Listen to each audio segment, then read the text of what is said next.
Good morning, Commissioners and residents of Lee County. My name is Greg Spencer. I'm the president of the ownership group for South Seas Resorts. Hurricane Ian caused widespread damage to South Seas, which lost its hotel, conference center, golf course, Redfish Pass, 140 vehicles, and nearly all of our resort support buildings. Initially, we focused our attention on the community and employees' well-being. We helped clear roads on the islands for emergency crews. We supported search and rescue operations. We hosted National Guard troops, and we helped our employees and neighbors get back on their feet. Today, we are ready to turn the page on the next chapter, the rebuilding of South Seas. Unfortunately, there's confusion, misunderstanding, and misinformation being shared about our plans. To be clear, South Seas has not submitted any formal request to Lee County asking for a change in height or density for our buildings. Resort ownership has no intention to pursue structures 75 feet in height. To be clear, we will not seek to use that section of the LDC. We do not believe anything over 3 habitable floors would be the right look for South Seas. We want to build a world-class resort that mirrors the characteristics of the surrounding community. Before Hurricane Ian, our property was showing its age. Now we have a once-in-a-generation opportunity to rebuild South Seas so it's amongst the finest luxury resorts in the country. Regarding building height, before the storm, more than half of the residences at South Seas were 3 stories over either parking or support facilities.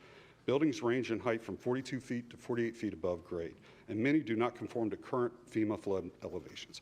When the time comes to submit plans, our goal is to build a more resilient structure that maintain the character of Captiva while complying with all local, state, and federal requirements. The same holds true about density. We've heard that South Seas wants a limited density. That is simply not true.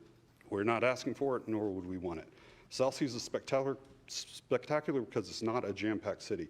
It's a tranquil retreat of paradise. In both cases, height and density, misinformation is spreading quickly. South Seas is not currently part of the Captiva plan, but that doesn't mean the resort intends to do its own thing. We intend to share our plans and work transparently in partnership with the community before we formally submit anything to the county.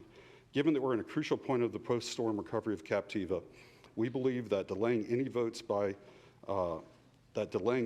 by commissioners on the Land Development Code and Comprehensive Plan as proposed would provide ample opportunities for everyone to get on the same page, county staff, residents, and businesses. It's important that we're all looking at the facts as they relate to government requirements and codes and regulations.